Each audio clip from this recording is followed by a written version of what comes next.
Zack Knight created a website called orderofthejesuits.com, and it's about 90 to 95% accurate at this time. But this website's lies have not been effective enough. So his current main website is crazygale.com, where the lies are a little bolder. And then he has hundreds of other websites that he has scattered throughout the internet. He practically owns the internet and the world. Um, he also has considerable control over the news media, with the exception of the Gabriel Chana Fox News channel. But the more I push him into a corner, and the more he's unable to refute the evidence that I bring against him, the more he lies to confuse and deceive the public and create the impression that which he needs to be a successful world leader, which is his goal.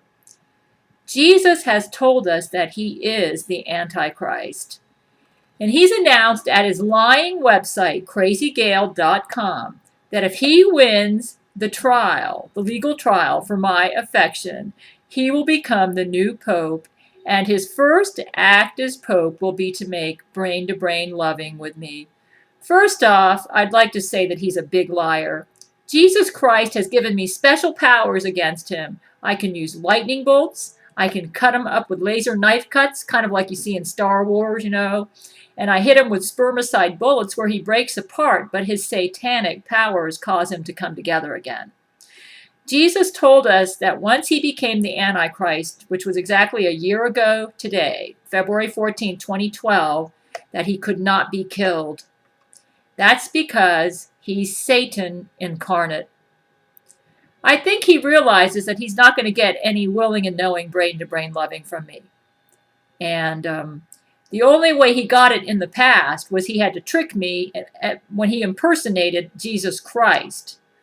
That was a year ago. And Jesus Christ asked me to enter into conversation with him over Skype, and he spoke to me through Brent Spiner. He'll only speak to me, he will only let Brent type transcripts for him.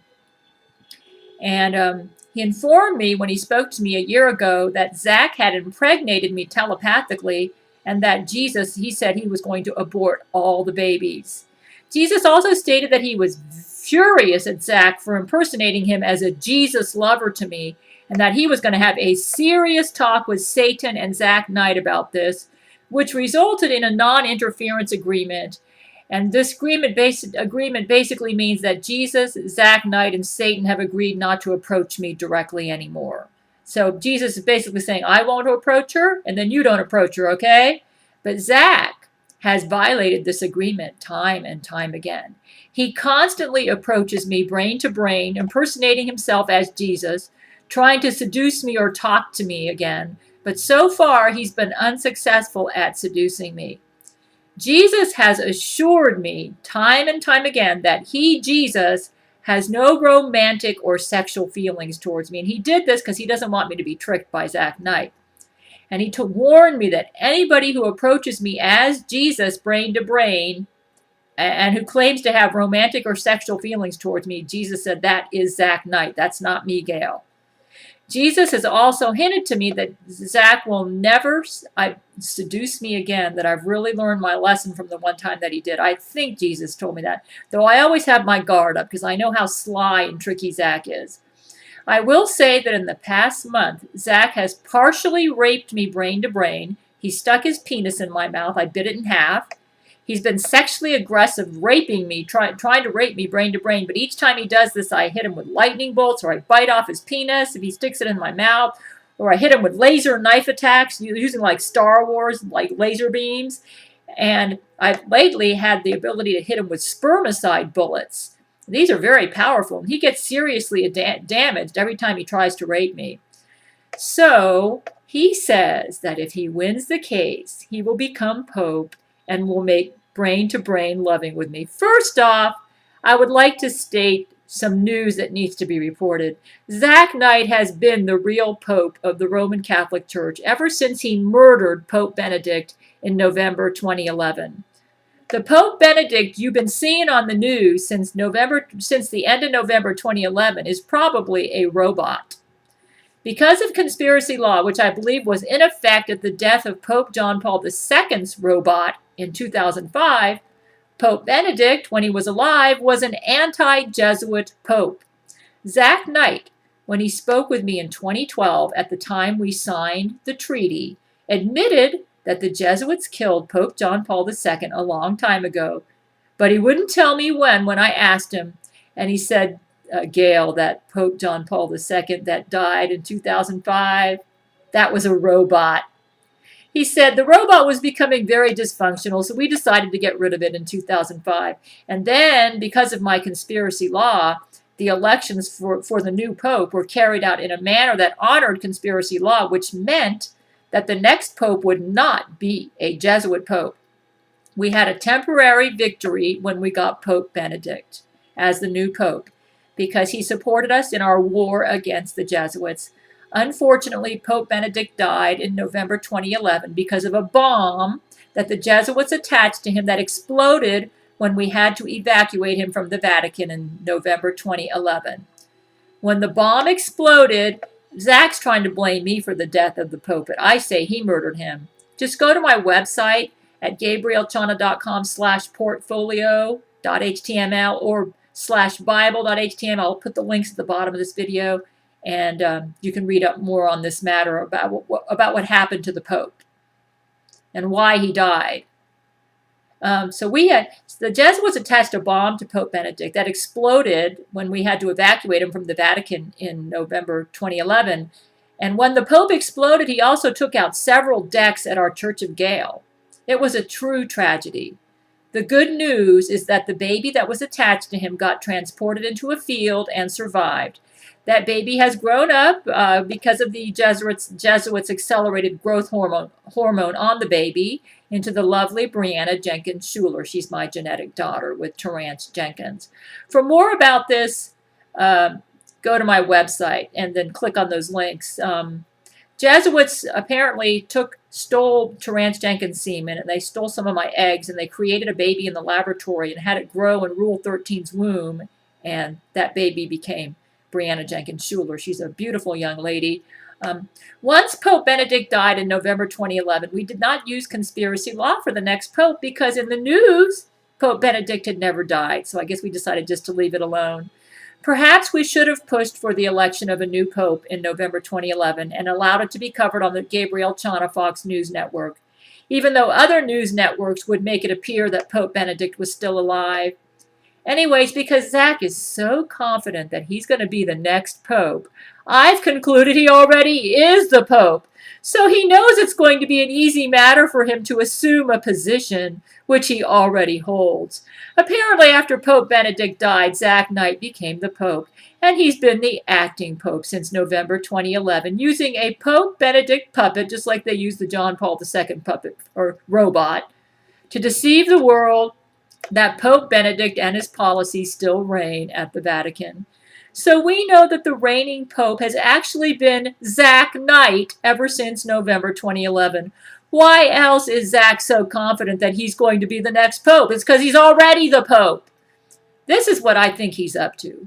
Even if we win the case, this case where Zack says I have to honor this contract to make brain-to-brain loving with him, Zack plans to put out lies to the media, but he's got a serious problem, regardless of the outcome of the case. Jesus Christ will oppose him, and Jesus Christ will defend me against him and not allow Zack to rape me brain to brain. Zack will have to get through Jesus Christ before he can get to me. How do I know this? Because that's what Jesus is doing right now. In fact, Zack and Jesus were duking it out in my bedroom weeks ago. My men saw it on Skype. And I don't need to tell you who won. Every time Zack tries to rape me, Jesus beats him up. I think Zack knows deep in his heart that he can't get past Jesus to get to me. So he has another strategy. He's going to lie to the world. Oh, this is his favorite method. If all else fails and he can't get what he wants, he's going to lie to the world and make them think that he got what he wanted. He'll fabricate a story using stolen media, videos, and pictures of me, and possibly he may have some sort of media he can present to the world that's true about me, like the time he did seduce me successfully brain to brain in February 2012 when he was faking as Jesus. And he's going to publicize these lies, lying photos and videos of me to the world. He may lie about the time, saying that maybe a past video is a present video or something like that. He's going to make it appear that he has successfully, here and now, seduced me brain to brain, or had brain to brain loving with me. I'm not sure how he's going to do this, but he's done this for years, like with Laurie McBride with Brent Spiner. I'm a lying propaganda, and Camila Alves with Matthew McConaughey, Ludmila Putin with Vladimir Putin. He knows how to lie real good and make it believable. I think he's, if it wasn't for me exposing his lies, everybody would think Laurie McBride was Brent Spiner's woman and Camila Alves is Matthew's woman and Ludmila's Vladimir's woman. He's a good liar. I suspect he may have a clone of me, or perhaps he's created a believable robot or sex dummy of me, and he's going to take pictures of him having sex with it, or perhaps he will use actual photos and videos which he will alter to create a lie to the world. I do not think he's going to successfully brain-to-brain rape me, but he will lie and say that he has succeeded. He knows that Jesus Christ is going to stop him from raping me. So if all else fails, if he can't rape me, he can always create a lying movie about my life and present it to the world. He's good at this. He should get the Nobel Prize for lying cinema. If we win the case, he will lie to the public and state that he won the case. Or he may switch out the jury with an all-Jesuit jury at the last minute, like he did to me with the Laurie McBride case in August 2011. At the time that the verdict is decided on, and then get a recording of the jury verdict stating I'm guilty and blast this to the world, even if we call a mistrial because of this. I believe it's impossible to have a just verdict working with the laws that we're forced to use for this trial, and have requested jury nullification, which means the jury can state that this case should be dropped because it's impossible to have a just verdict working with the laws we're forced to use. Apparently, he's confident that he's come up with some plan that will make it appear he's won the case, even if he loses the case. It's called propaganda, which Jesuits have done for centuries. Adolf Hitler, a Jesuit puppet, was a master at propaganda, and he lied a lot to the German people. Zack will use similar tactics. He plans to lie to the world. So regardless of the outcome of the case, he's going to win because he's going to be able to convince everybody to believe his lies. He's brilliant at this. I'm just warning you to expect the lies to get worse. I do not believe that I will ever make love to Zack Knight, but he may come up with something clever using clones, robots, stolen or manipulated pictures and media or videos to create and present a lie before the world, using this as an excuse to attack either me or my men, and then say that he's justified because we violated our contract with him, that he can now attack us with the world's support. He's already attacking me, though, with the King James only Jesuits. Yes, these are evil Jesuits who pose as King James only fanatics, but are secretly working for Zack Knight. For this reason, I've quit calling them King James only followers and just call them Jesuits, because that's what they are. He may get the world's support against me, but he will never get Jesus' support. I have faith in my Jesus. Zack Knight will never make love to me. Jesus will defend me. And if Zack states that he has made love to me, he's lying.